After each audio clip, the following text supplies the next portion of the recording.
Paper leak के विवादों के बाद अब से कुछ देर में देश के 564 शहरों में नीट का दोबारा एग्जाम खत्म होने जा रहा है। इस री एग्जाम में कुल 22,89,000 से ज्यादा अभ्यर्थी बैठ रहे हैं। सुरक्षा और निष्पक्षता सुनिश्चित करने के लिए इस बार सुरक्षा व्यवस्था में जबरदस्त बदलाव भी किए गए हैं। एनटीए के मुताबिक इस री एग्जाम के लिए 2 लाख से ज्यादा सुरक्षा कर्मी, 674 सिटी कोऑर्डिनेटर और 6,600 से ज्यादा ऑब्जर्वर तैनात किए गए हैं। पेपर लीक रोकने के लिए पहली बार भारतीय वायुसेना के विमान और हेलीकॉप्टरों का इस्तेमाल किया गया। एयरफोर्स ने 200 से ज्यादा उड़ानें भरकर नीट पेपर देश भर के अलग अलग जोन तक पहुंचाए हैं। पिछली बार 3 मई को नीट की परीक्षा हुई थी, लेकिन पेपर लीक के आरोपों के बाद 12 मई को एनटीए ने इसे रद्द कर दिया। मामले की जांच सीबीआई कर रही है। उधर गुना में नीट परीक्षा केंद्र के बाहर हंगामा हुआ। बताया गया परीक्षार्थी 2 घंटे तक धूप में ही खड़े रहे।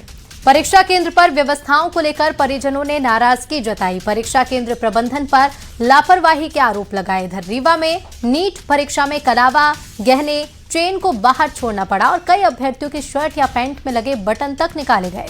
पेचकस की मदद से बटन निकालने का एक वीडियो भी सामने आया। यहां पर ठाकुर रणमत कॉलेज का यह वीडियो है जो काफी वायरल भी हुआ।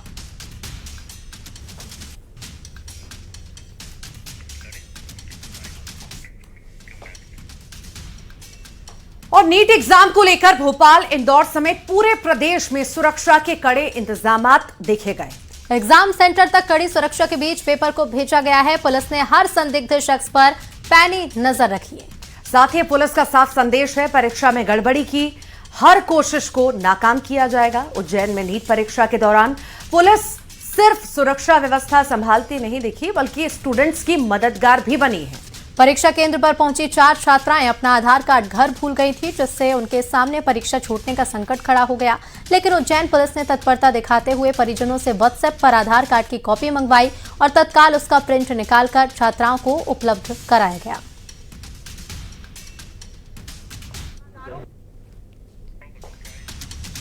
तो ये अलग अलग तस्वीरें हम आपको दिखा रहे हैं। नीट परीक्षा के दौरान की कड़ी सुरक्षा व्यवस्था के बीच इस एग्जाम को रखा गया है और कई जगह पर अव्यवस्थाएं नजर आई तो कई जगह पर पुलिस प्रशासन ने लोगों की मदद तक की, छात्रों की मदद की कि वो सही समय पर जो है एग्जाम सेंटर तक पहुंच पाएं और एग्जाम दे पाएं। ये 6 तस्वीरें सामने आई भोपाल, इंदौर, जबलपुर, रायपुर, बिलासपुर, दुर्ग से।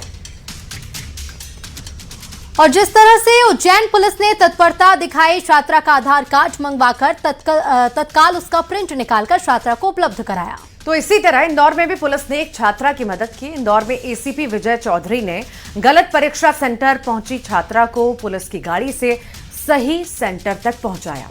पुलिस की मदद से छात्रा की परीक्षा छूटते छूटते बची।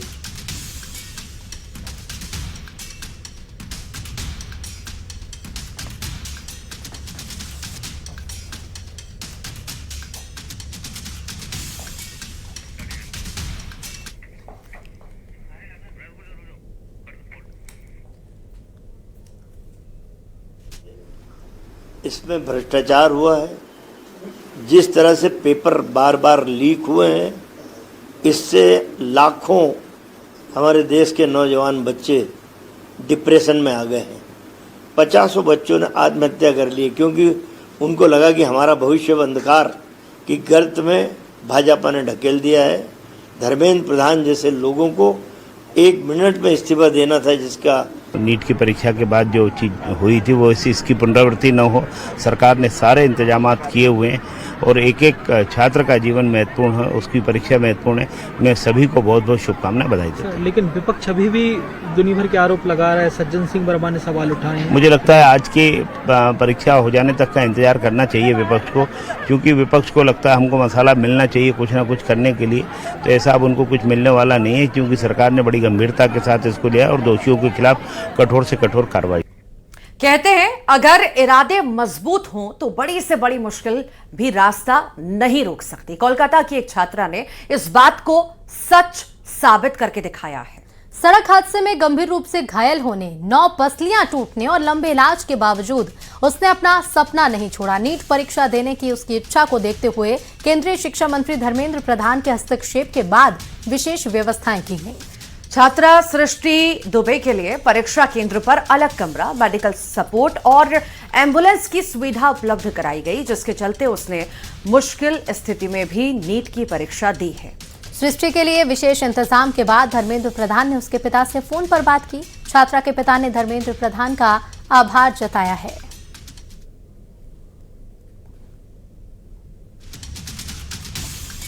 दुबे जी, हाँ नमस्कार सर। कैसे हैं आप? सर आप लोग के आशीर्वाद से ठीक है, मेरी बच्ची एग्जाम दे पा रही है। ये बहुत मेरे पर विश्वास नहीं किया था कि मेरी बच्ची एग्जाम दे पाएगी, लेकिन दे पा रही है आप लोग के सहयोग से सर। आप खुश हो? हाँ सर, बहुत खुश है सर। उनकी माँ पिताजी दोनों आए हैं? आप दोनों हो वहाँ? हाँ, मेरी वाइफ भी है। तो उसकी माँ को फोन दो तो। दे देंगे।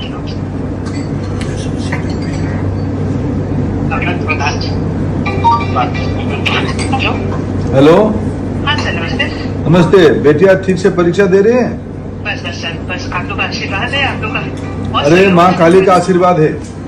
हाँ, वो तो बिल्कुल हमारे घर करता है, तो काली माता होना ही चाहिए। एक के बाद आप लोगों का सहयोग है। बेटी को क्या हुआ था? बेटी मेडिकल में क्यों? बेटी का एक्सीडेंट हुआ था सर, रोड एक्सीडेंट हुआ था। ओहो, क्या पिछले अयोध्या में राम मंदिर के कथित चढ़ावा घोटाले की जांच कर रही एसआईटी के हाथ कई अहम सबूत लगे हैं। सूत्रों के मुताबिक एसआईटी ने 100 से ज्यादा पन्नों की रिपोर्ट तैयार की है और उसे दान राशि में चोरी के सबूत मिले हैं। 6 दिन की गहन जांच के बाद एसआईटी की प्रारंभिक जांच पूरी हो चुकी है और टीम आज या कल मुख्यमंत्री को अपनी रिपोर्ट भी सौंप सकती है। सूत्रों के मुताबिक सीसीटीवी फुटेज में रकम में गड़बड़ी के सुराग मिले हैं और कुछ फुटेज डिलीट किए जाने का भी शक जताया गया है। जांच में ट्रस्ट के पदाधिकारी अनिल मिश्रा, निर्माण सहायक गोपाल राव की भूमिका संदिग्ध पाई गई है।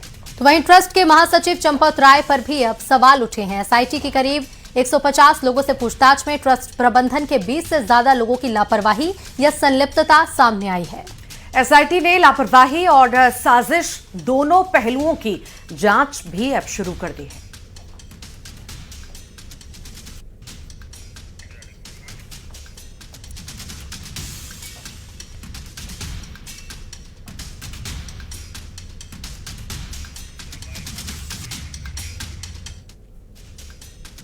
और राम मंदिर में दान को लेकर चल रही चर्चाओं के बीच श्री राम जन्मभूमि तीर्थ क्षेत्र ट्रस्ट ने आय और दान से जुड़े आंकड़े जो हैं वो सार्वजनिक अब किए हैं।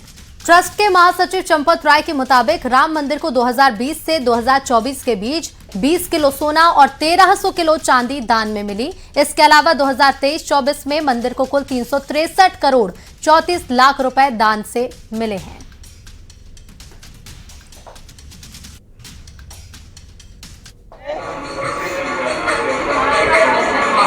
वो लगभग आप 204 करोड़ रुपया मान सकते हैं, अर्थात 2023-24 फाइनेंशियल ईयर हमें 363 करोड़ 34 लाख रुपया प्राप्त हुआ है।